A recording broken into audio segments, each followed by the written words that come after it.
I always thought the gym was a sacred place for my partner, a temple of health and discipline.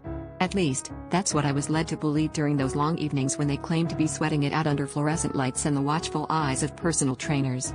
It all unraveled that fateful Friday when I decided to surprise them with a post-workout smoothie, something I'd never done before. As I walked into the gym's lobby, I spotted them in a corner, not in workout gear but in a passionate embrace with someone unmistakably familiar, my boss. The shock hit me like a punch to the gut. I stood frozen, smoothie in hand, as they pulled apart, laughter ringing in the air, oblivious to the chaos they were about to unleash. My mind raced through every late night, every skipped dinner, every excuse that suddenly seemed so flimsy. The last piece of this twisted puzzle snapped into place, and I felt anger and betrayal battling for dominance in my chest. I turned on my heel and left the gym, smoothie forgotten, my heart pounding with each step. Confronting them later that night was a scene straight out of a movie. They tried to stammer out an explanation, but the words were hollow, and my patience was non-existent.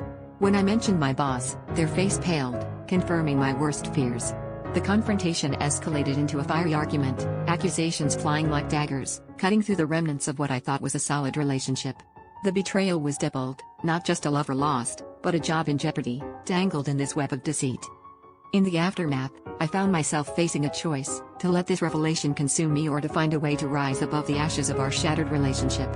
I decided to walk away from both, leaving behind the toxic memories and the tangled mess they had created. It wasn't easy, and the road ahead was uncertain, but I knew I had to reclaim my life, free from the shadows of betrayal. As I stepped into the unknown, I realized that sometimes losing everything is the only way to truly find yourself.